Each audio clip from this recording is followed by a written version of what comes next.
Las Kuzombo and welcome.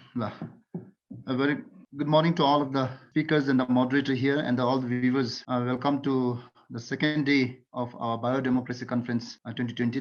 Let me have the pleasure to introduce our today's moderator. In the morning we have agriculture panel, and in the afternoon we have employment panel followed by a roundtable meeting, roundtable discussion. So it is my pleasure to introduce Dr. Nima, the Honorable Member to National Council from Bumtang Zongkhok. So currently, Honorable Nima is a member of Good Governance Committee in the National Council. And I remember Dr. Nima also served as a special committee, as a member of a special committee to review the agriculture policy in 2015. So it is my pleasure to introduce Dr. Nima. So Dr. Nima, can you take over the floor with all your fellow speakers here? Thank you so much. So, Kuzambo and good morning. Thank you, organizers, for giving me this opportunity to moderate the session. It's a very important session on agriculture, and I'm very happy to be part of this conference. Although I'm on pandemic COVID-19 lockdown duty at the moment, I thought it is very important that I attend this session, and therefore I'm adjusting myself from the hotel room so that I don't want to miss this session. And as all of us know, agriculture sector is a very important sector in Bhutan. And in the past, as Rajitharshan mentioned, in 2015, I was part of the agriculture review team where we discussed and deliberated at length on the programs and policies and plans of the Ministry of Agriculture pertaining to the agriculture sector and livestock sector. And at the same time, in the last session, coincidentally, we also discussed agriculture marketing strategies, plans, and programs. And as all of us know, agriculture sector was very important in the past, and it is very important at the moment. And going forward, even in the future, agriculture sector would play a very important role, because now that we have this pandemic situation, it is very critical that we have adequate food supply. It is also very important that when the borders are closed, we should be able to produce enough for ourselves. And therefore, today, I'm pleased and privileged to moderate a session on agriculture. And we have three speakers, all of whom are very much into the agriculture sector. I mean, all of whom have expertise in agriculture sector.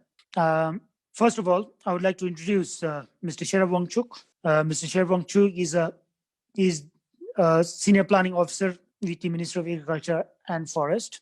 He has been working in the agriculture sector since 2005, and he has a master's degree in management, specialized in public policy, National Institute of Development Administration from Bangkok, Thailand. And today, Mr. Sherab Wangchuk, with his vast experience in agriculture sector, would be talking about food security in the wake of COVID-19 in Bhutan. And as I mentioned earlier, it is very important that we rethink our policies, we rethink our strategies, we re-strategize our plans and programs in the wake of COVID-19. So Mr. Sherab Wangchuk would be talking about the food security situation in Bhutan in the wake of COVID-19. And now, may I invite Mr. Sherab Wangchuk to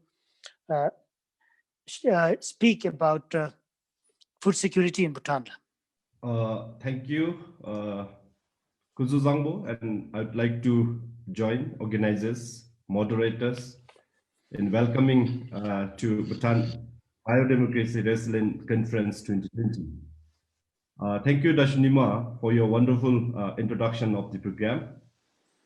Indeed, I'm very happy to have Dashu as a moderator of this panel.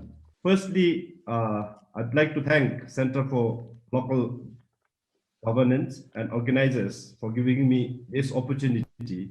I'm extremely honored to be part of this very important event as one of the speakers. I'll be speaking on the food security situations in Bhutan in the wake of COVID-19. My topic will basically cover a brief historical context of food security, a little bit on global scenario, challenges posed specifically by the COVID-19 in terms of food security in Bhutan. I'll also briefly talk on the initiatives by the Ministry of Agriculture and Forest in response to the challenges posed by the COVID-19. The point that I speak doesn't necessarily is a view of the Ministry of Agriculture and Forest. However, it is based on the documents that I have referred, either published or in the draft form. So let's begin with understanding of food and nutrition security. Well, it refers to the availability of accessibility to, be it physical or economic access of the food production, either through domestic production or imports. With the start of the first development plan in 1960s, Bhutan has implemented a broad spectrum of policies to ensure a food security, self-sufficiency, and poverty reduction programs. Precisely for the Ministry of Agriculture and Forest, from the start of the 8th five-year plan, the RNR sector has identified food and nutrition security as a policy objectives, which mostly underscores that food self-sufficiency is one of the important parameters. Several global crises in the past, be it regional wars, the wars in the Middle East, global food crisis in 2008, and today, the COVID-19 pandemic has posed a worst threat to our food security across the nations. Some study shows that about 900 million people lack access to food at the time of emergence of COVID-19. And the figure is expected to increase exponentially in times to come should the COVID-19 situation continue. Bhutan, as a global community, we cannot escape this situation, and more so as Bhutan is heavily dependent on food imports, particularly from India. COVID-19 has posed several challenges on food security. First, with closing of international borders, there were disruptions in the imports and exports, which has created shortages of crucial food items such as onion, chili, and tomato in case. Well, on other hand, we have also seen a surplus production that were normally produced as an exports commodity. So, for example, cabbage, mandarin, or an apple. We have also witnessed the experiences from the first lockdown. We have also witnessed a panic buying and a hoarding by a population that has physical and an economic access, which on other hand has created a poorer shortages to a poorer sections of the population who do not actually have an economic access to buy in bulks. The first lockdown also witnessed that damages of the food commodities in rural areas, while lots of demand has been created in the urban centers. I think it is basically attributed by the poor market logistic and the information system. And it is also very fortunate that the first lockdown so happened during a peak production season. Had it happened during a winter months, there would have been a massive shortages, particularly the key vegetable items in the country. So looking at the statistics 2019, we see that the most of the commodities that we consume were imported. For instance, almost 116,000 metric tons of rice were consumed in 2019 alone by a Bhutanese population, where almost 70%, over 70% of our rice is being imported from other countries, mostly from India. We have also imported dairy products, meat products, vegetable products, and also many more on meat items. So Bhutan, overall, Bhutan imported over 7 billion worth of food commodities, while our export was only 3 billion. So therefore, Bhutan is a debt deficit of about 4 billion niltam in food commodities. It means that Bhutan is highly import-driven nation. Responding to all these challenges posed by abnormal situation and unprecedented situation of COVID-19, the Royal Government of Bhutan, particularly the Ministry of Agriculture and Forests, has initiated several programs. First, the front-loading of 12 5-year plan. Basically, what does that mean?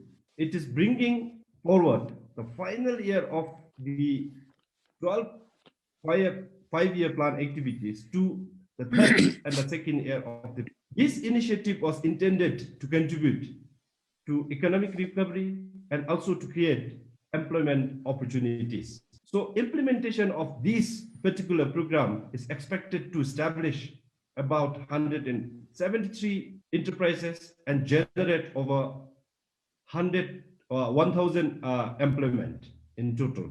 The second is the economic contingency plan, which is implemented as an immediate and a short-term measures for 14 months, starting May 2020, with an investment of about 600 million niltram in the agriculture sector alone. So this initiative is expected to enhance production, particularly the agriculture and the livestock commodities. And it is also expected to improve the food distribution system and the logistics. For instance, over 6,500 metric tons of milk, over 12,000 metric tons of vegetables are expected to be produced under this particular program. With the intention to substitute the imports, special programs such as winter vegetable production, poultry production, and piggery production programs were also initiated with a special and a very dedicated investments. Winter vegetable will focus on 3 mandatory vegetables of onion, tomato, and chili, along with 1 to 3 signature crops with a most potential to that particular zonghaks. So with implementation of this program, we are expecting about 9,000 metric tons of winter vegetables is produced and marketed during this winter season, which will roughly calculate to over 70% of winter vegetable self-sufficiency. Unemployment rate in Bhutan is expected to reach a record high of 14% in 2020. This was also highlighted by the Honorable Minister, the Ministry of Labor and Human Resources, in his opening remarks of this conference. Till then, over 50,000 jobs were lost in the tourism and hospitality sector alone. Today, rising unemployment has become a national concern. The initiatives like Urban Agriculture Program by the Ministry of Agriculture and Forest has so far engaged about 600 laid-off employees. About 77 acres of land were brought under vegetable cultivation by this group, which has been spread across different zonghaks. Youth employment and the rural enterprise projects under the Ministry of Agriculture and Forest has been redesigned so to support at least 200 youth enterprises in different, at least in the 7 districts, where selected youth will be provided a technical support along with the grant support of up to $500 so to enable youth to kickstart a new business related to agriculture sector. Lastly, with the lessons from the first lockdown, the ministry has also come up with certain standard operating procedures to respond and prepare for a smooth sourcing, supply, and distribution of essential food items. So SOPs particularly includes the export and import of agriculture, livestock, and non-wood forest products. SOPs to ensure availability of livestock products during COVID-19 lockdown, and SOP for fruits and vegetable sourcing, supply, and delivery during lockdown. So in conclusion, I'd like to mention that it is important to understand that food security is a multi-dimensional in nature. Ensuring food security requires coordination of stakeholders and key partners. With the huge R&D deficits in food commodities in the country, it is time for us to seriously rethink our programs, our policies, our investment priorities. The intervention to increase our domestic production should not be reactive to a situations or a shocks such as COVID-19. Rather, there should be a consistent support, investment, and priority from the perspectives of the national level, sectoral level, and also at the local level. It is also a time to attract youth in the agriculture sector, which means we need to provide more attention in developing appropriate technologies, bringing innovations, and also modernizing our farming systems. One of the prominent and important aspects is to create a conducive policy and the legal environment so that farming is taken up like any other businesses. For this to happen, it is also time to readjust our farming incentives, moving much beyond the current practice of input supply. Finally, although many challenges were posed by COVID-19, but it is also an opportunity to pursue self-sufficiency and food security objectives, which has been a key policy objectives of the Ministry of Agriculture and Forest for many plan periods now. I'd like to end with the quote of His Majesty, the King of Bhutan, quote, "Ensure food security and essential aspects of our overall national goal of self-reliance. What the youth of Bhutan achieved over a year or two during the COVID-19 pandemic will remain a mark of triumph, an invaluable asset, and lastly, legacy for future generations," unquote. So with this, I think I will end my talk. Thank you, and Tashidele. Thank you very much, Mr. Sherab Wangchuk. You have taken exactly 15 minutes. And thank you for preparing your presentation within the stipulated period of time. Since we have about 5 minutes, I think we should also have some opportunities for questions to be asked.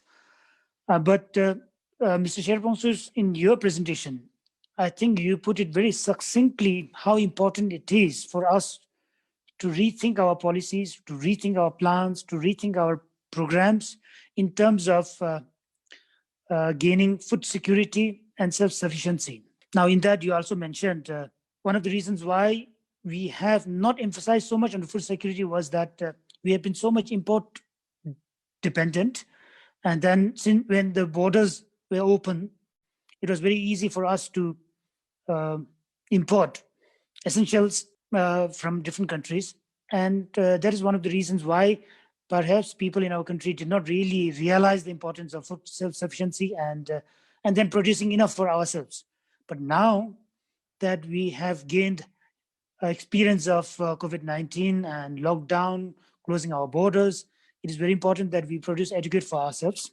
And now in that, of course, later when we have Mr. Nathan Wangchuk talking about choice of production, I think Mr. Sherab, you also mentioned about what is important for us to produce during which season and what kind of cereals, what kind of food that we need to produce for ourselves. So I think that will be taken care of later when Mr. Nathan Wangchuk makes his presentation. But for now, if there are not many other people asking questions, I think one of the questions that came to my mind when you're talking about the future of domestic production, do you think that we are on the right track when we're thinking about future domestic production? I mean, are we right in terms of our policies, in terms of our planning as we go forward, preparing for food self-sufficiency? Thank you, Dr. Nima, the moderator, for a very interesting question. Basically, you were asking, are we on the right track in terms of the way that we move in terms of domestic production to make or to increase the self-sufficiency? So looking from the perspective of policy and also the priorities lessons that we have learned during this COVID-19. Not only this COVID-19, we had also a similar situation in the past. For example, we had a situation where there was a food crisis during 2008. Many of the countries around started to stop the exports of the food items. So since then, I particularly feel that especially the Ministry of Agriculture and Forest has been working on towards the creation of enabling environment. And this has been now with this the start of a COVID-19 situation from last, I think, 2019 and towards the end of 2019. And then from then, the agriculture sector has been moving to towards the self-sufficiency objectives. Particularly, if you look at the shortages, we can see that we are mostly vegetable shortages we face was mostly during the winter season. So we now already have started the Ministry of Agriculture and Forest in the collaboration with our local governments and the state-owned enterprises and many commercial farmers. I think we have started to go basically to increase the economy of skills. So in a way, we are not right there, but I would, to a certain extent, say that our paths are quite clear, our goals are clear, our objectives are clear, but we are yet to reach there. The time will tell us when and how it can be, the objective of self-sufficiency can be reached. Thank you, Dr. Thank you, La. Thank you for your response. Now, another thing that I'm tempted to ask is, you mentioned that during our first lockdown, it was the peak production season, and therefore we did not have any problems. But now we are under a second lockdown, especially here in Thimphu. So in terms of vegetable supply, are we going to face problems? Or will people not face any problems in terms of vegetable supply at this time? Thank you, Dawa sir, again, Dash Dawa again, for the, I think it has been a very relevant question. The first lockdown, it actually, although we were not that planned, suddenly it happened during, I was mentioning in my presentation that it so happened during a peak vegetable production season. So I was also mentioning, had it not been had it happened in the winter months, I was also mentioning that there would have been a sudden, a huge shortages of vegetables, particularly the vegetables. So I think that the COVID, the lockdown, so happened to some extent at the right time, which has made agriculture sector in a way to prepare should it happen in the winter months, what would happen. So that's why I was also presenting, talking on one of the key initiatives of the agriculture sector was the aggressive and the acceleration of winter vegetable productions. So if everything goes right, if everything goes as planned, I'm not. I'm not 100% confident, but I'm certain percent confident that the production and the supply of vegetable will continue. So, because basically, why I'm saying this is because if you look at the winter vegetable production plan, we see that the expected outcome is over 8,000 metric tons of vegetables, winter vegetables, which in Bhutan in the past has never produced so much of vegetable in winter. So if everything goes well and then as planned, I'm not that much of a concern that the supply and the distribution of vegetables will not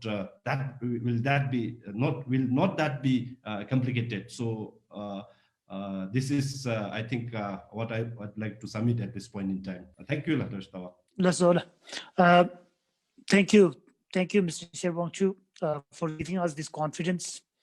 I think it is very important that during such times, we have adequate supplies for all the people, not just within Thimphu, but throughout the country. And finally, I would like to once again thank Mr. Sherwangchu for your wonderful presentation. I'm sure this debate will continue, not just within ourselves, but even with the larger folks. And this debate should continue because this is right time where we have to check our capacity, we have to check our own capabilities in terms of producing enough for ourselves. And as I mentioned earlier, and as you also mentioned, it is time for us to rethink our policies. It is time for us to re-strategize our implementation of the policies, in fact, and make food available for all the Bhutanese, and not just for the Bhutanese, even in terms of, exporting certain items that will generate revenue for our country. Thank you very much. And next, I would like to invite our second speaker, Mr. Nyima Lama. When the younger generation of Bhutan actually want to come and look for jobs in the urban areas, Mr. Nyima Lama decided to leave his job and do some commercial farming. So I think he would have a lot of experiences to share with us because he is there on the real ground, working and experiencing how commercial farming is. Mr. Nyima Lama has a teaching background. He started his career as a teacher. He has his bachelor's degree from Samsi College of Education, and apart from working as a teacher, he also served as a head teacher, and later he became principal before resigning in 2017. So after 2017, he voluntarily resigned to take up commercial farming, and today he is serving as the chairman of the Sarbang Layers Cooperation. And Mr. Nyima Lama will be actually talking about preservation and promotion of local seeds and local livestock breed. And he would be basically delving on how could the government support in terms of preserving and promoting local seeds, local breed. And you have the floor, Mr. Nyima Lama. So my net is not working properly. Anyway, first of all, I, on behalf of farmers of Bhutan and my own behalf, I would like to thank our benevolent monarchs for the fatherly care and concerns to all the citizens in very difficult situations. And we are also grateful to our beloved majesties for the great vision of self-reliance and self-sufficiency. And we would also like to thank our government for providing the additional supports of agriculture inputs during this COVID-19, this pandemic. So the inputs like greenhouse, mulching seeds, water pipes, and other facilities, and the seeds. I would also like to thank our Jongak agriculture and livestock sectors for supports, timely supports to produce and to meet the demand in the market. So, and I would like to thank the organizer for giving me this opportunity to speak on my experiences about the farming. So, Honorable Dasus, distinguished observers, respect expert in agriculture farming. Whatever I'm going to talk today is based on my observation, experiences, sharing with the farmers, and mostly my opinions. So my first point is about preservation and promotion of local seeds and local livestock. Here, what I mean to say is that we are provided with the hybrids seeds, hybrids, hybrids animal stocks, animals. So the danger, what we can see here is the seeds. It is very difficult to get the local seeds. So I think there is a policy in the government, but we need to make it effective and we need to really preserve that local seeds and the local breeds of animals. So here some disadvantage when we are dealing with the hybrids. Hybrids, first, it is expensive. Of course, today we are getting support from government, but the sustainability is the questions la. So it's expensive la seeds, and then it is difficult to manage la. I don't know whether it is due to the conditions of the soil or the place. I don't know. So sometimes we are not getting what we are expecting. We're expecting from that what we call the products, increase in products. So, for example, chilies. Now we are having the problems. It is not getting the healthy plants, and since we are in the lockdown now, I think we have to supply now, as Seraph sir told that, and of course we have planted many farmers are encouraged and motivated, and they were supported with all types of inputs. So this is our concerns. And the second point is the promotion of natural and organic farmings by supporting the farmers in preparations of compost inputs and provide the subsidies on agriculture inputs. Here, of course, we are getting a lot of supports from government, and when we are talking about the natural farming as well as the organic farmings, when we talk about the organics, as per our understandings, we are keeping aside of the chemical fertilizers, pesticides, and all these things. Now, to compensate that one, to replace that one, I think the government can initiate a kind of subsidy to give a kind of training about how to prepare the compost, how to, vermiculture, and biomanures. So this is what we are feeling, that what we are thinking. If the government give a kind of subsidies to the what do you call that, the farmers, those who are not going to afford, so some kind of subsidies. And natural farming here means so many hybrids things are coming up, and so many what do you call that, fertilizers and all these things. So I think we need to promote these natural farmings. That is what we are thinking about. And now third one is establishment of appropriate warehouse as per the climatic conditions and product of the regions. Here what I mean to say is like where we can grow a lot of potatoes, kind of warehouse where the farmers can store for future. For example, 2 months, 1-2 months back, and we have seen that so many trucks are, so many trucks exported to India's potato. Now we are having problems of potatoes. It is not enough stored for our domestic consumption. So that's why. So if it is there, maybe it is there, but I'm not aware of that. And the cold storage. I mean, cold storage in the southern regions is must, like to preserve what we call that the vegetables.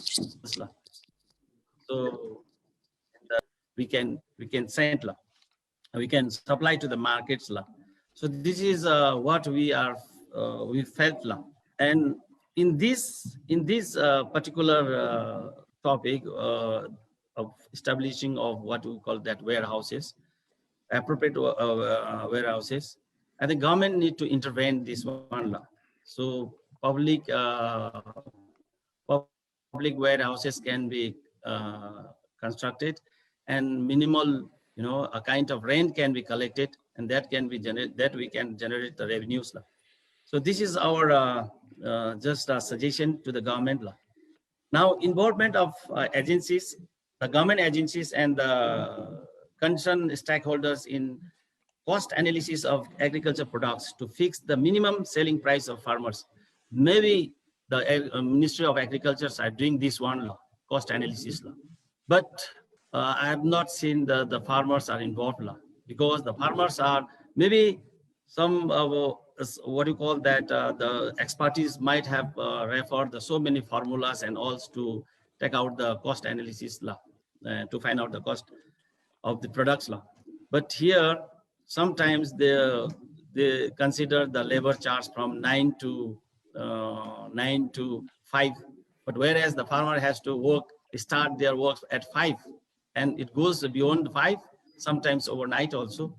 So these are the things need to be considered, and if the cost analysis is done properly and fix the what do you call that, farm gate price, so that there will be no fluctuation, inflation of what you call the rates in the market. Like for example, now some products are very high and some are very low, and the farmers are not getting the what you call the right price.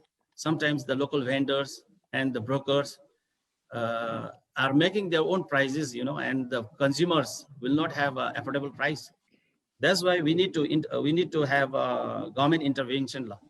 So this is what we felt also. Now another one is promotion of farming cooperative concept law, to involve more youth and to what you call increase the productions, as well as sufficient supply in the market law. So this is how we can involve law. These every stakeholders, even the government agencies, need to promote this cooperative concept in farming cooperative law. If I tell the example of Sarvang Layer Cooperative, where I'm presently I'm doing the chairman.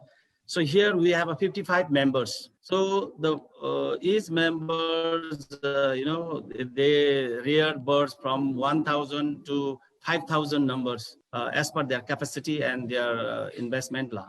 So we collect it weekly.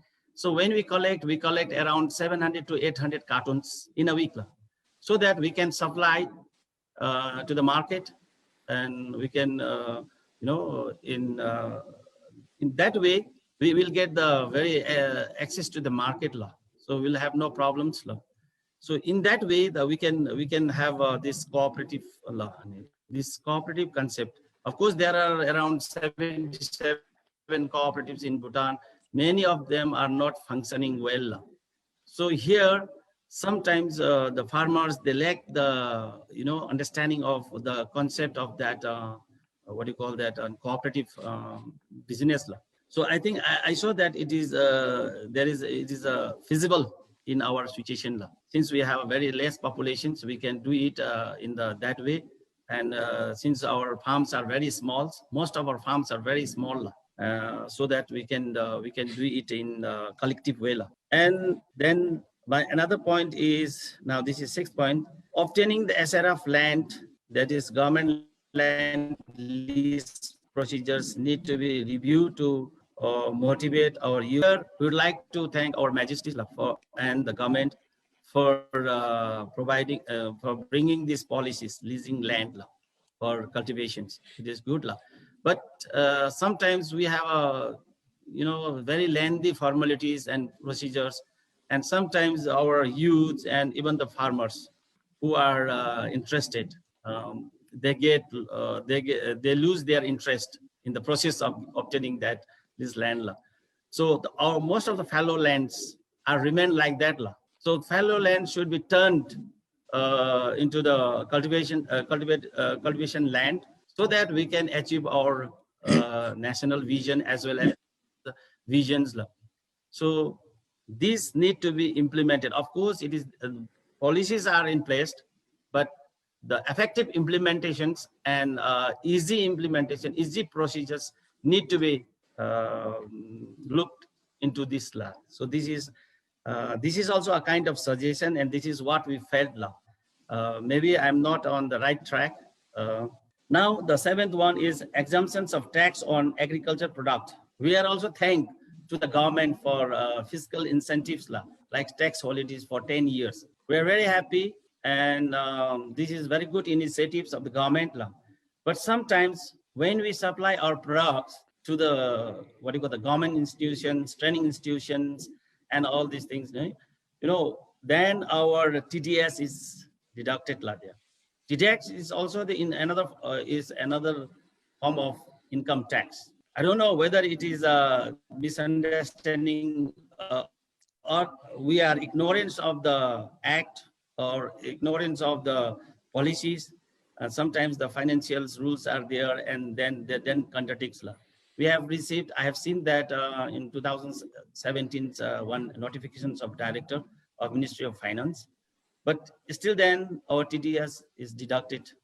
But it doesn't mean that we don't want to give the income tax law. We are also very happy to contribute for the nation buildings. We want to contribute, but at present, our scenario, the farming scenario, what I have seen is not that much stable and not that much stable. So this also need to think over it by the concerned agency.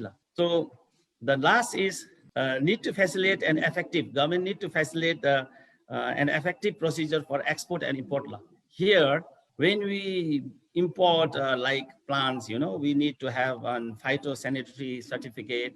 And when we bring what you call that animal feeds and all these things, again, ECI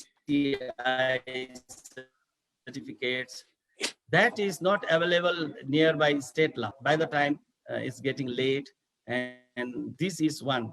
Then when we export like potatoes, orange, cardamoms, betel nut, gingers, and so on and so forth. When we are exporting, the farmers are not getting the right price. There are the brokers, the deals, and we have to sell it to the local brokers in India also. So if government has a kind of agencies whereby the farmers minimum price, if they get, so there will be fear. Otherwise, a very good, influential farmer get a good price. The innocent farmers, they don't get the price. The price fixation, what you call that, fluctuation is there. So if there is a very good kind of agency, effective kind of agencies when we export, so farmers will get the good, right price of their products. So this is my end of this presentation. Thank you for listening. Thank you, Ladas, and all. Thank you very much, Mr. Nyimalama. Despite some technical problems, you were quite loud enough for us to hear.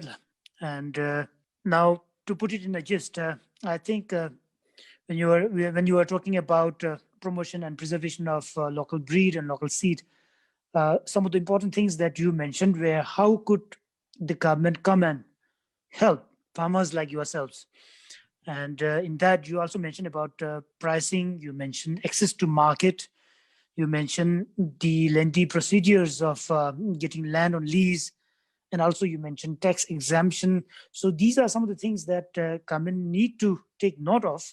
And for your reassurance, I would also like to report that in the past, in the National Council, when we were doing the agriculture policy review, we mentioned some of the issues that you have today mentioned. And also, I think since we have Mr. Nitin Wangchu with his presentation next, some of the issues that you mentioned would also be addressed in his presentation, I hope. Now, one question that I'm tempted to ask you is, as I mentioned earlier in your introduction, when I was introducing you, I mentioned that when the younger generations, when people want to move from rural areas to the urban areas in search for jobs, you decided to leave your job and take up farming. Now, what prompted you to go back to the farming?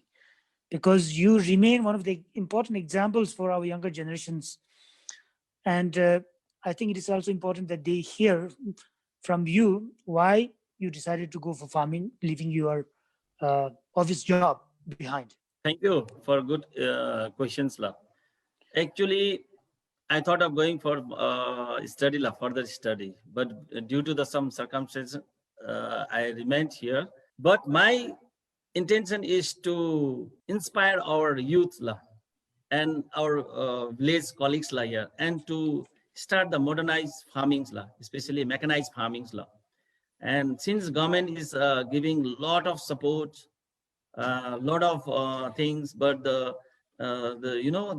understanding of farming is going down now. That's why since I joined in farming activities from 2017, and most of our friends, and they were also inspired. Even these drivers, taxi drivers, they were also inspired, and most of the youths, and they came to me also, they were asking. And this is what actually I want to really give examples to our new generations.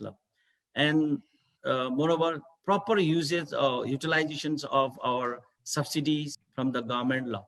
So since, as Sir Seraph said, that there are a lot to put it in the right directions and to make our country self-sufficiency, and we need to work together.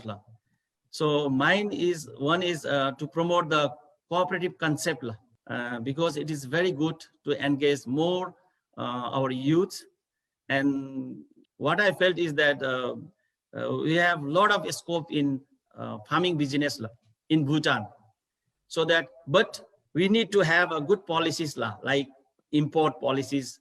Now, since our winter vegetable is coming up, now again the imports started. So the policies, I don't mean that we should ban, but there should be a kind of policies in place. Otherwise, our what do you call that? And youth get discouraged, demotivated, because they won't get the price. Say, for example, if they spend 35,000, and if they don't get 35,000 in their principal amount, the investment, so they will get discouraged. So that's why we need to have a fixed price from the cost analysis, as well as the farm gate price. So this is the reason why I joined this farming activities. Plus, thank you very much. I think it would be very inspiring for many of our younger generations to follow suit. And as you mentioned, it is very important that we make the farming more lucrative. As the farming becomes more and more lucrative, I think more and more younger generations of Bhutan will take up farming and then make our country food self-sufficient.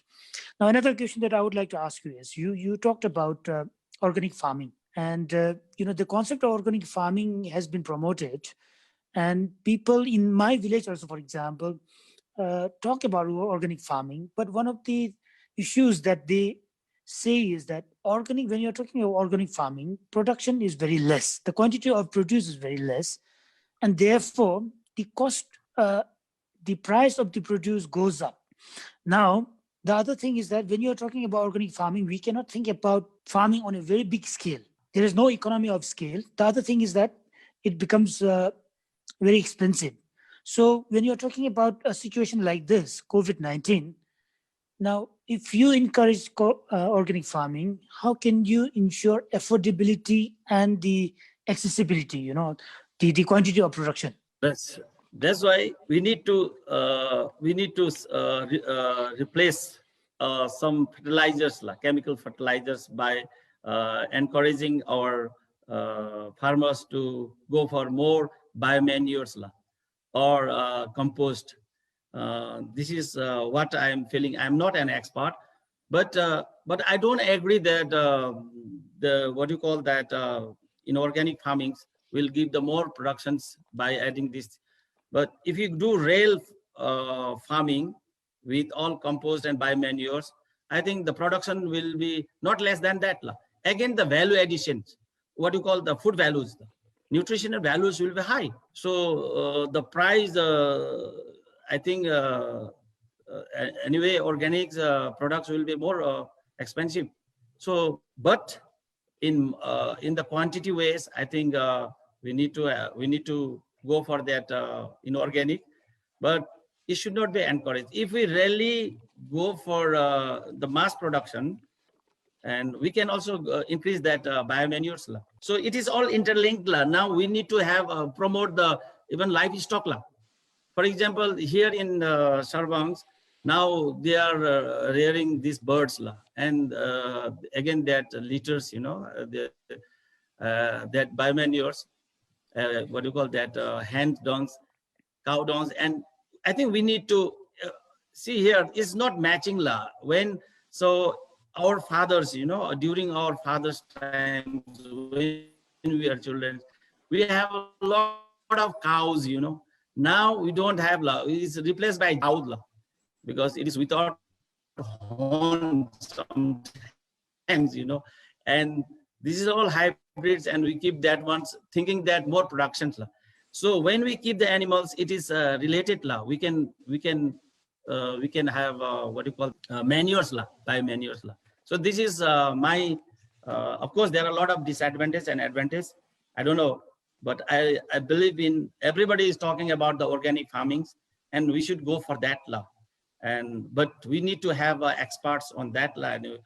We are not experts, and our ministry is there, and so many people are there. I think we have to initiate, implement without delay. So this is what I feel and what we feel. Yes, thank you. My final question. How has your business been affected by COVID-19?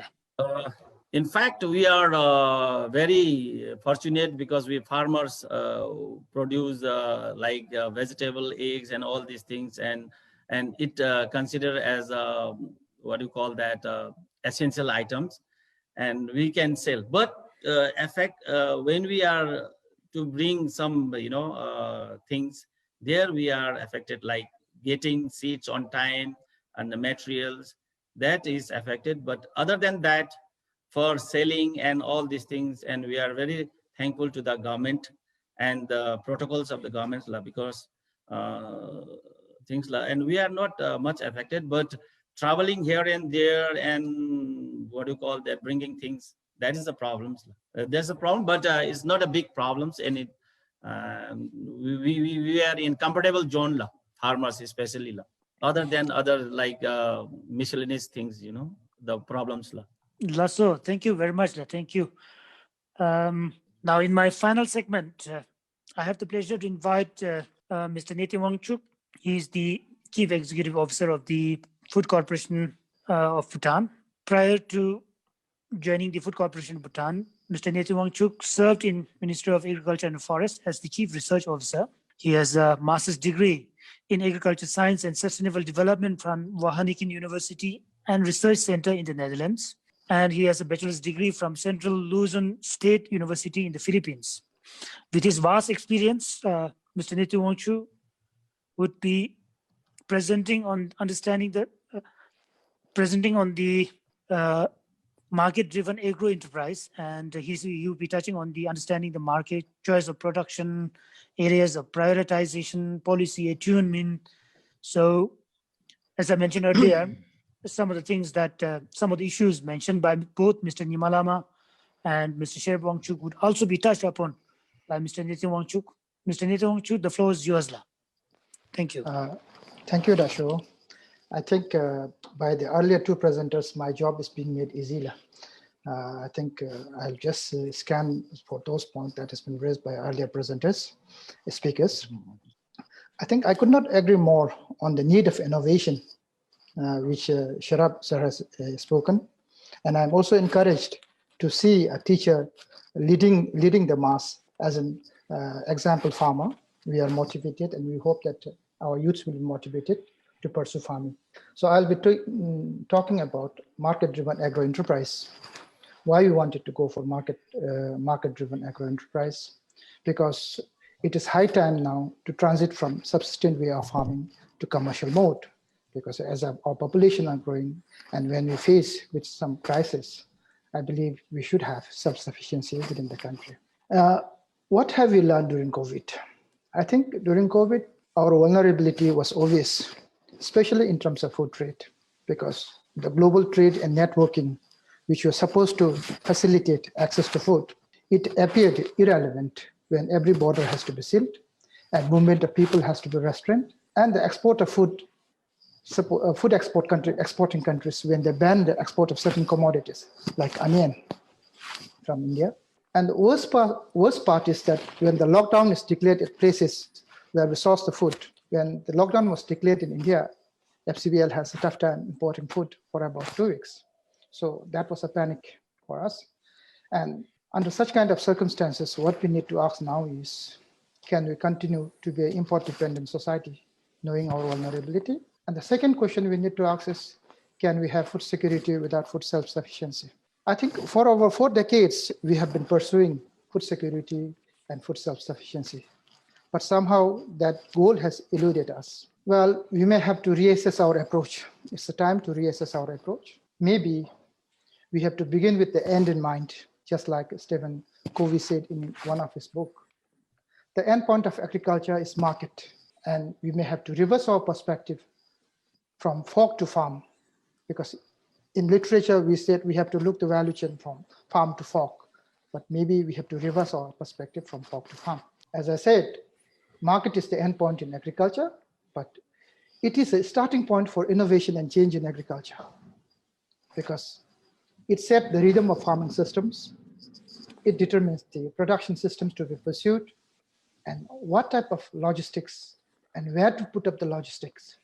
And also it decides what type of processing centers to set up and where to set up. And looking at the production system, logistic and the processing system, then accordingly, we try to define the quality control and certification measures. So all in all, even the policy, it will be determined by the market. So market plays a very critical role. So we have to start our innovations from the endpoint, from the market. Well, this point has been, the trading scenario has been pointed out by Sharaf. And to understand the macros, market at the macro level, let's look at the national trade deficit, which stands about 21.6 billion in 2019. In the same year, we imported food about 7.1 billion, whereas on the other hand, our export was just about mere 3 billion, which means food sector alone contributes about 4.1 billion to the trade deficits. So this is one aspect we need to keep all the planners, be it farmers, technical people, or policymakers, we need to bear that in mind.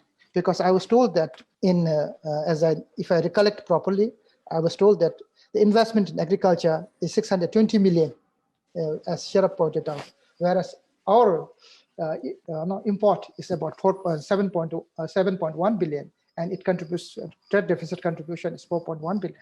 That figure has to be should be kept in mind while we try to come up with the innovations and innovative ideas in agriculture farming.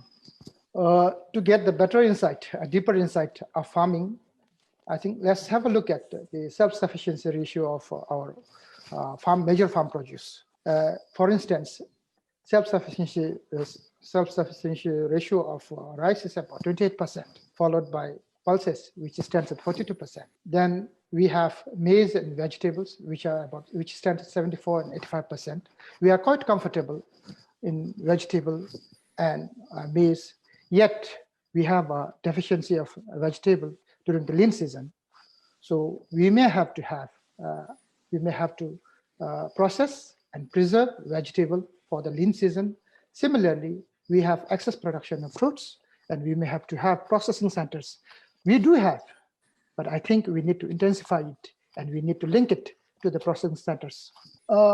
That's why now looking at this SSR, our market determines what kind of commodity to produce, how much to produce, and how to produce. So I emphasize on rice because it is our staple food.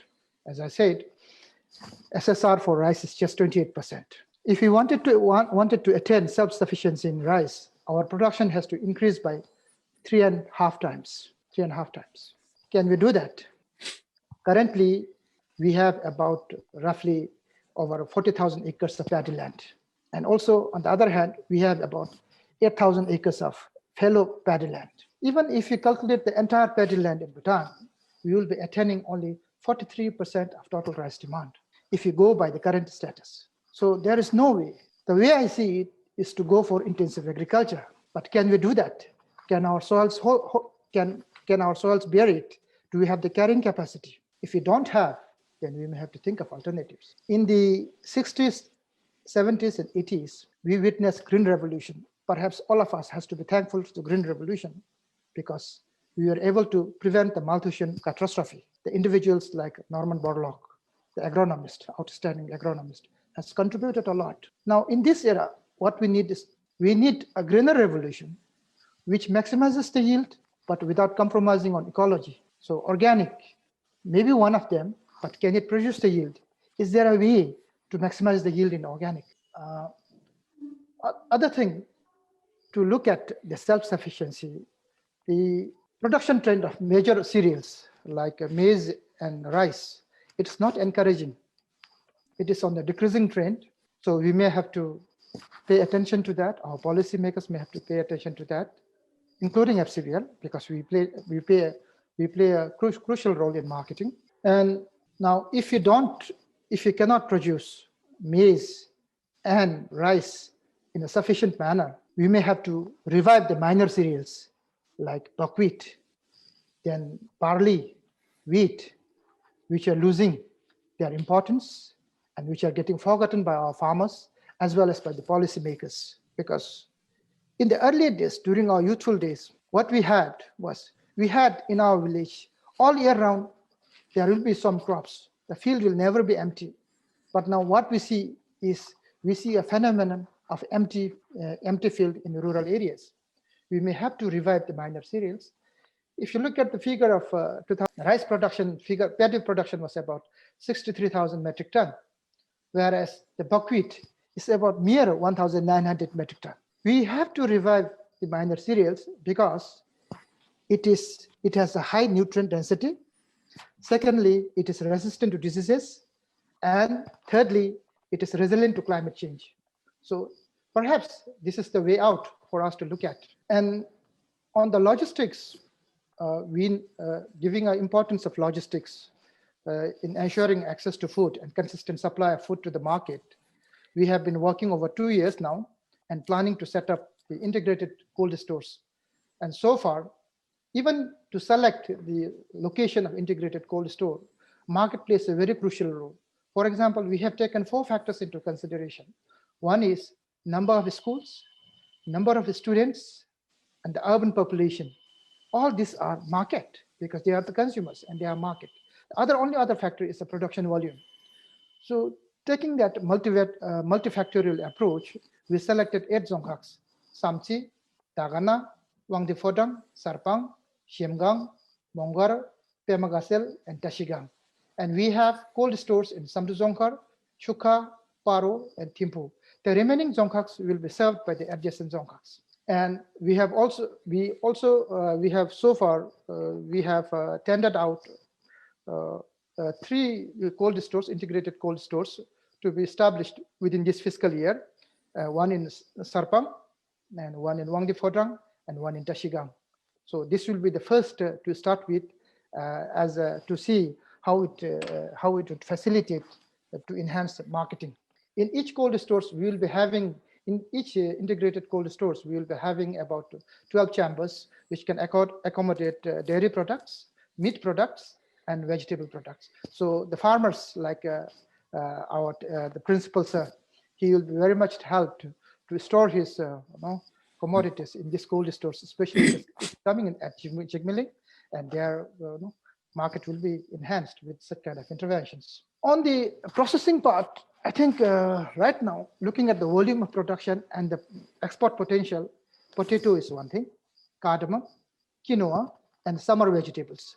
I think to start with, if we pay attention on these 3 commodities, then we will be able to help the farmers, and also that we will be able to brand our product and penetrate into regional and international market with our branding.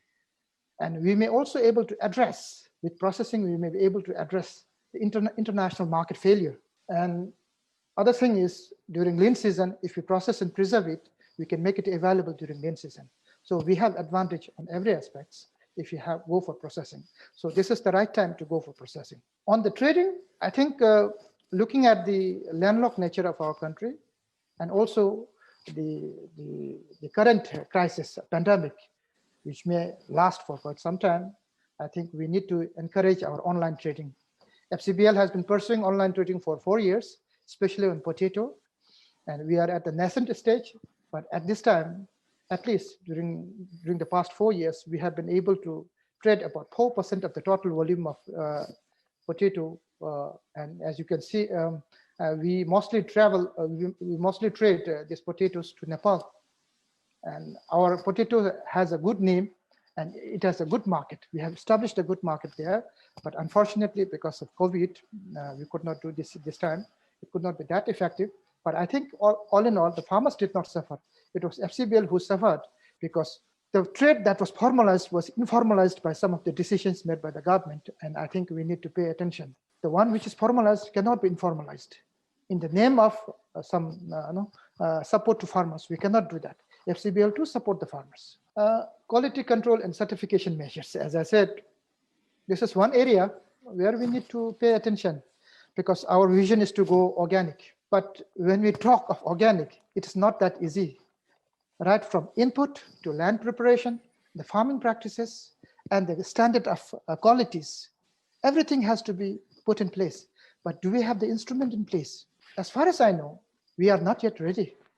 The institution is there, guidelines are there, but I'm talking about the implementation at the ground level. That's not there. So even the certification institutions like BAFRA and Bhutan Standard Bureau, are they well equipped? Do we have the accredited labs? Do we have skills to provide the technical services? If there is none, this is the time to do it. We have to give attention to that. And while we have like the one which the principal has raised about the phytosanitary certificate, is our certificates recognized by our trading partners? If it is not recognized, this is the time to negotiate with the trading partners and harmonize our standards. And we also have lately, India has been asking us to provide the pest risk analysis certificate. We have been trading with India for over 4 decades. Until last year, there was no requirement. But during COVID time, they asked us to have pest risk analysis. And they said that any commodity that we wanted to export to India, it has to be notified in the Gazette of India. So these are the formalization that's happening in the other side of the fence. So accordingly, we must get prepared. Our government has to give emphasis on formalization of trade. And finally, let me come to the policy aspect, the policy attunement. There are many things to look at. Of course, we have good policies in place. As a principal has mentioned, what we lack is the implementation, serious implementation of that policy.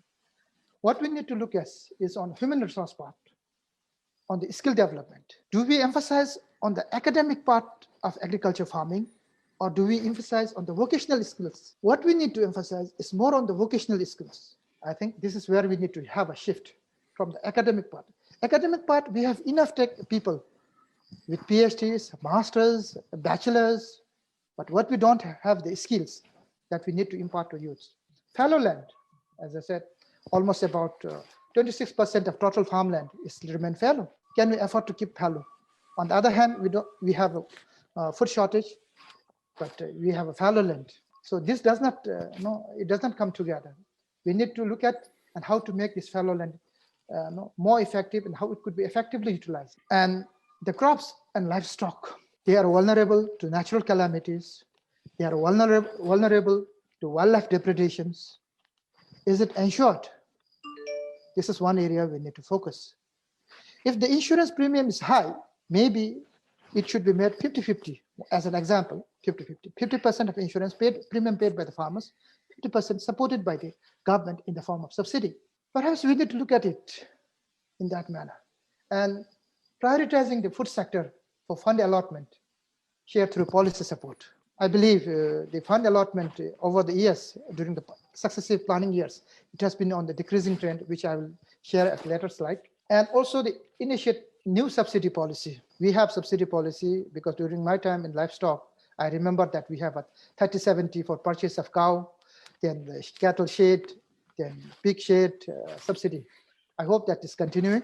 And similar subsidy should be there because when you talk of subsidy, especially in the developing countries and the underdeveloped countries. When you talk of subsidy, the government cringes to the ground.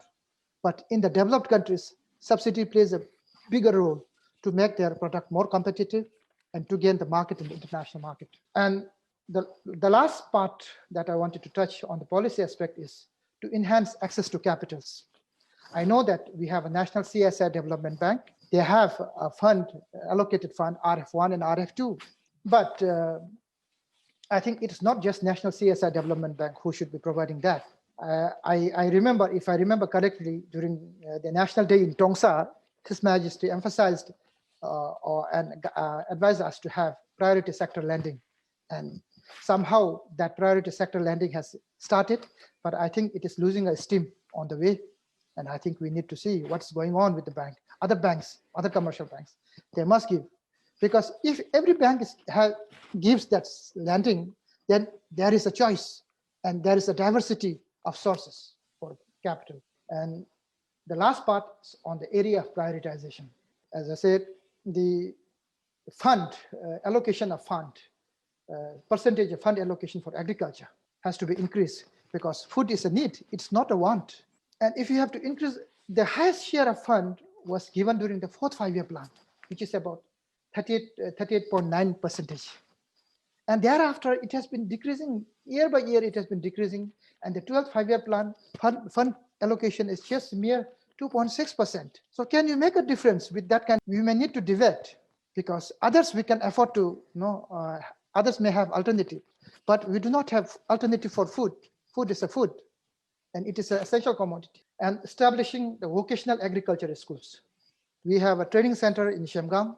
Perhaps we need to revamp that and see how effectively it has been delivering technical skills to the farmers. We need to the vocational agriculture schools like in Netherlands. They have during winter time, youths, they go to that school and they are given the hands-on training on farming. Such kind of training has to be given by the agriculture schools. I'm not talking about the school agriculture program. School agriculture program, they cannot give that. The skills has to be given by the agriculture schools. Now, the most important thing at this juncture is emphasizing on the processing. As far as I know, there are only limited food technologists in the country. Unfortunately, CNR is trying to come up with a course in food technology. We need more food technologists. And also we need more people with the skills in food processing and cold chain management. This is one area we need to focus. And leasing of land, as I said, the procedure is so cumbersome, going from GEOC to the Dzongkhag, then to Ministry of Agriculture, and then to the Land Commission. We respect all the responsibilities, but what we need to do is all these stakeholders has to come together and provide one platform where the farmer has to come to one platform and then everything is taken care of. Not that every farmer has to carry the document in their pouch and walk door to door. There has to be one service, one window service for this land leasing of commercial land leasing to the commercial farmers, because as mentioned by principal, this is one area where the farmers or youth get demotivated when the the facilitation is cumbersome. The investment next is on the investment of irrigation. One reason why land is kept fallow, it's because of lack of adequate irrigation facilities. And second is the labor force. So, and third is the capital. So what we need to do is we need to invest on agriculture, irrigation, because Bhutan has enough streams, fresh streams. It's just connecting that stream to the land. And we need to invest in that, both in dry land and paddy land. For dry land, for vegetable production, and paddy land, of course, to enhance rice production. And the other area of prioritization is for the regulators, food safety regulators, their laboratory skills and the technical skills that need to be enhanced, because if you wanted to work in the accredited labs, you have to have certain qualification and skills, and that we need to provide skills to the BAFRA, and we need to have technical capacity development in BSP and also in the OCP, Consumer Protection, Office of Consumer Protection. They are regulators, but they should at least know what is the standards and what are the technical skills. That has to be deliberated on. And knowing the geophysical constraints of our country, I think we should focus on online trading of agriculture commodities And just like I said before, we have been doing online trading, and our plan is in future, our plan is to take all these grading facilities, then the warehouse, and we wanted to have a warehouse coupon system, and where the payment is made instantly to the farmers at source. And then we wanted to trade it online. So these are some of the areas that we need to focus, and FCB is doing in that. But more than FCBL, if the private entrepreneurs, if they are interested, if they can come forward, this will bring a lot of benefits. And the other area of prioritization is the revival of minor cereals. And lastly is the formalization of trade, because on the other side of the fence, they are demanding for formalization. We cannot do trading through the truckers. We cannot do trading through the farmers. There should be an institution to facilitate that, and FCBL has been doing that for last 40 years. And somehow, when the farmers are offered 1 or 2 rupees extra, they try to do trade in an informal manner. That cannot work. When the demand is different, a situation when the circumstances and environment of trading is changing, we have to come up with the formal way of trading. So with that, I come to the end of my talk. So, Mr. Nityawanshu, thank you so much for your wonderful presentation.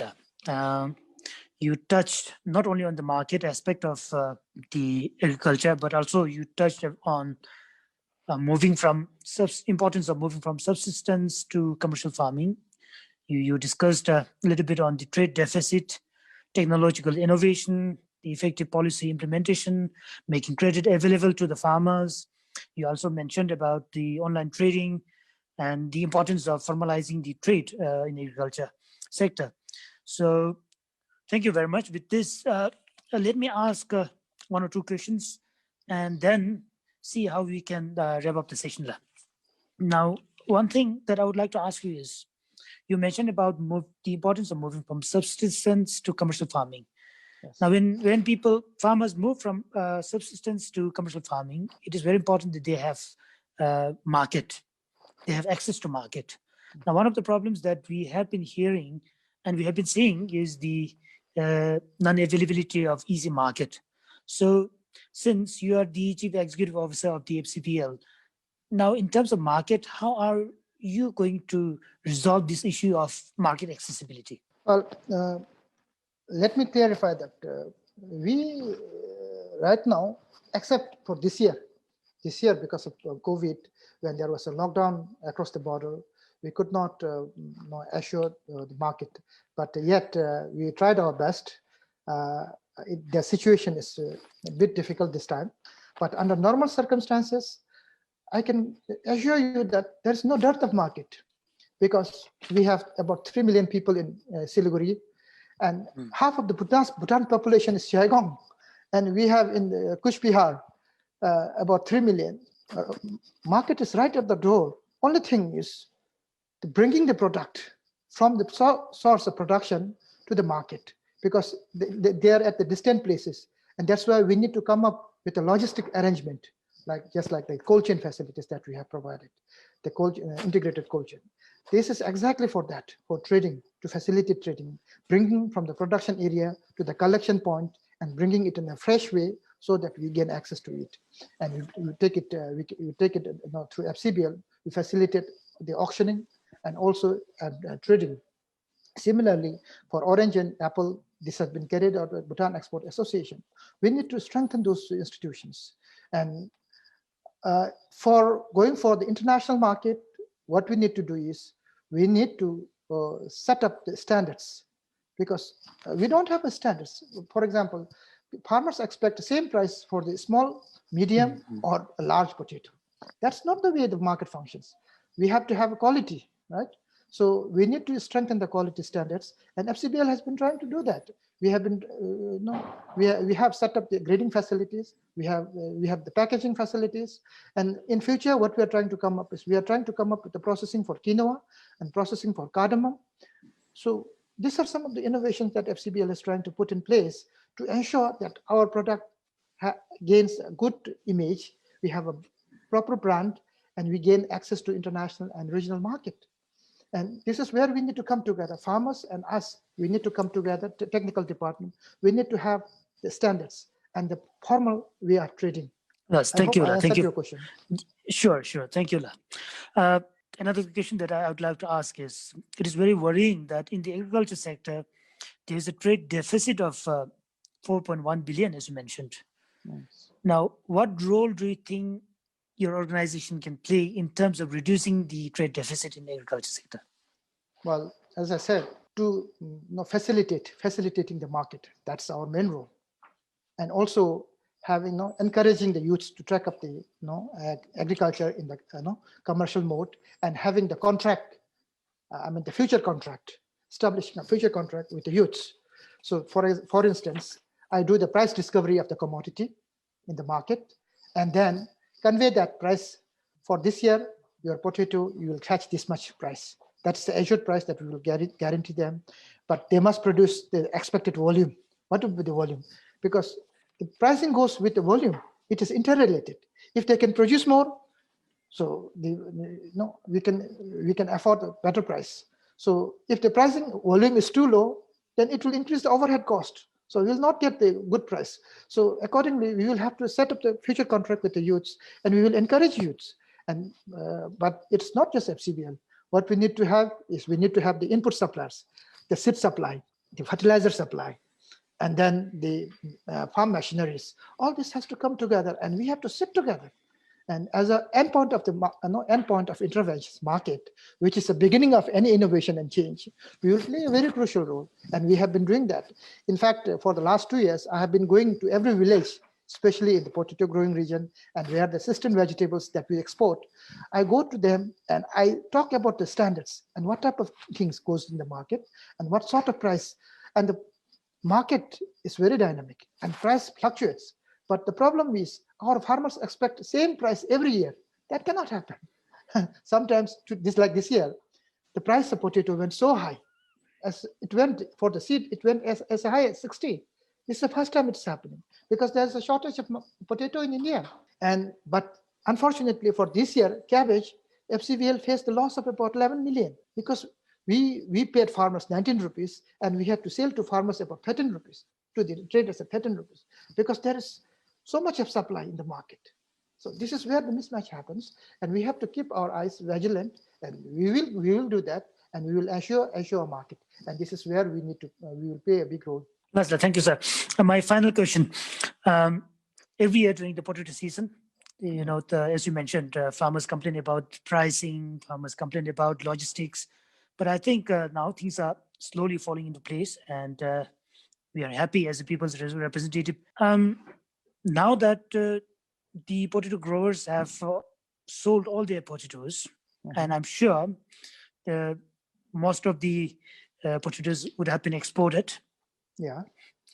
Now that winter season is coming, and we have a lockdown here in Thimphu, for instance, Yeah. do you think we will have enough supply of potatoes henceforth? I have been talking, and I'm pretty confident that we will have not only potato. I think we will have all the vegetables. Let me repeat the point that the Sharab has raised about the winter vegetable. I think at the national level, we may require about 106,000 metric ton, 106,895 metric ton of vegetable in the whole year. So for winter, we need about 26,000 metric ton for one winter season. And our national production they are aiming about 9,000 metric ton, right? And monthly, we need about 8,000 metric ton of vegetable. And for this year, I'm pretty confident that we will not be able to fulfill all the requirements through the domestic production. We will have to import, and we are keeping in touch with our traders, and we are pretty confident that we can supply the potato. Import and supply to all the consumers. But the issue here is most of the people feel that we are exporting our potato and our potato is coming back to us. This is the dogma. I mean, the wrong perception of our people. And I wanted to clarify here that it doesn't happen that way. Most of our potato goes to Nepal. About 70% goes to Nepal and 30% goes to India. And the one which goes to India are mostly in the form of seed. Now, our potatoes doesn't come back. And it is the potato that has been kept in cold store during March in India, they're available now. This is the potato. Now, if the situation was normal, we get that potato around 10 to 15 rupees at Finsulim, at farm gate, the price, market price, 15 rupees. But this year, unfortunately, because of shortage of potato, it went as high as 40. So it is quite unfortunate. The reason of selling our potato outside is we have a comparative advantage. We are selling our potato at higher price and buying the potato at cheaper rate under normal circumstances. But for this year, I think it's very unfortunate. Now, if we have to preserve our potato for winter, we can do that. But our potato will never come lower than 40 because we have to have the storage product cost, then the cost of potato, labor, everything included. It can never come down below 40. And India can supply under normal circumstances. They can supply much lower. So we have a comparative advantage there. Lasso, thank you so much. I'm not really sure about the format of our discussion, but I think we are pretty much on time. And, of course, the program says that we have to keep the question and answer session for the last 10, 20 minutes. But I think we have done pretty well by immediately asking questions after the presentation by each speaker. So since we have 2 to 3 minutes to wrap up, I think unless three speakers have certain closing remarks to make, I will close the session.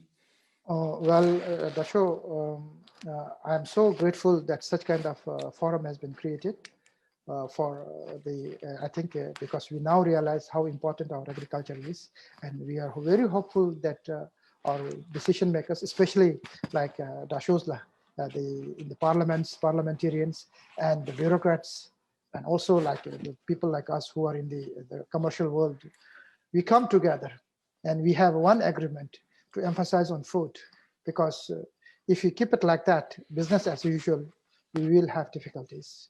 And on one hand, we said that we wanted to graduate from LDC to the middle income country. And without emphasizing on agriculture, we cannot do it easily.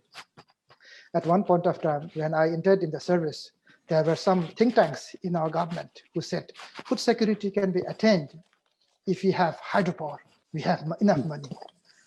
But when the source of food is blocked during food crisis and the exporting countries, they don't supply food, they refuse to supply the food. This is where we need to think of. Even in Thailand's king have come up with a self-sufficiency policy. They have enough food, but yet they have come up with the self-sufficiency policy. So this is where we need to look at, and we have to be self-sufficient. And our population is just about mere 700,000. And I think it would be shame on us not to able to feed 700,000 people. People say that we do not have land, we do not have irrigation. It is not that we are dearth of resources. What we don't have is, I think, the seriousness in implementing what is there in our plan and policies. This is what we are lacking. And I think when I say that, I'm not excluded from there. I was part and parcel of Ministry of Agriculture. I'm still a part and parcel of Ministry of Agriculture, and we need to take it forward. And now we are having such a difficult time, and we do not know how far we will face this pandemic. But whatever said and done under the leadership of His Majesty the King and our government, Lenshin, we are doing. I think the farmers' welfare is taken care of. But what we need to do is, in the process of providing services to the farmers, institutions like FCBL who are providing social services, it's going. We are facing tough time, and I'm very hopeful that government will come forward to support us during thick and thin. So with that, I thank Dashu for providing a good platform for us, and also all the coordinators. Thank you. So thank you so much, Dashu Nitin, for your closing remarks. Indeed, very powerful. It is very important that all of us think just like the way you think, come together, make collective effort, and then take our agriculture to the newer heights. Thank you. May I now invite Mr. Nima Lama to make your closing remarks. Thank you, Dashu. Actually, it's a privilege for us, especially the farmers, to attend such a forum. So on behalf of all the farmers, we would like to thank the organizers and all the panelists here. And it is very sad that we are in the second lockdown, especially in Thimphu. So I would like to wish safe stay, and thank you, Latesh. So thank you so much for your closing remarks, Mr. Nimalama. And I wish you and your cooperative have a big success. And it is indeed an inspiration for all of us that after some point of time, we go back to the villages and take up farming, remain healthy, supply food. That is very encouraging. May I now invite Mr. Sherab Wangchu for your closing remarks. Thank you, Dashnima, once again for the opportunity. For me, personally, participating in this kind of forum is very enriching experience. So I think it's very happy to be a part of the panel. Also, I agree with a lot of the points made by CEO Nitin Sir, and also our commercial farmer Nimalama. And then yes, as the country go through such a situation, food is very part and parcel, and also an important elements for us to tackle the COVID situation. So therefore, I think for me personally, I feel that this is just the start of the conversations in reaching the expected goals that the government and the Bataan has set. I was also particularly going through some of the comments in the Facebook Live session. They have equally contributed, and then they have also mentioned a lot of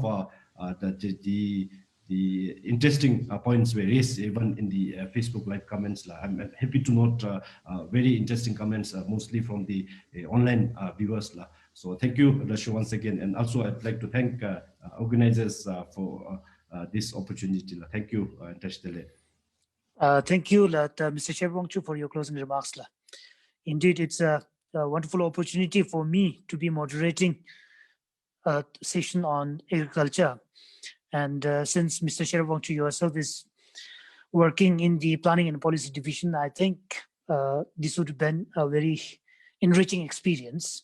And we hope and we wish that there will be a lot of policy changes, there will be a lot of rethinking in your ministry, so that as we go forward, food security and food self-sufficiency are very important things that are taken care of. Thank you.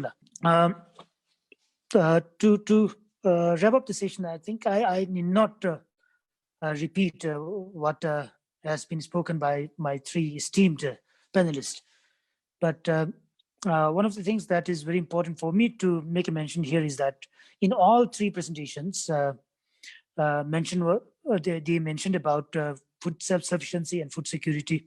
This is very important, especially in the wake of COVID-19, because when the borders are closed and when trade does not really happen as it used to happen in the past, it is very important that we produce enough for our own people. At the same time, if there are opportunities for us to produce not just enough for ourselves, but to opportunity for us to make some income by exporting some of our produces through certain ways and means, like mentioned by the FCBL CEO, Mr. Nitin Wangchuk, about online trading.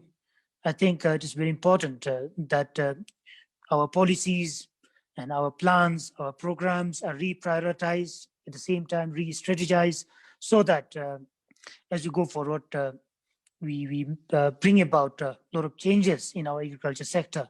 To do that, technological innovation is one thing.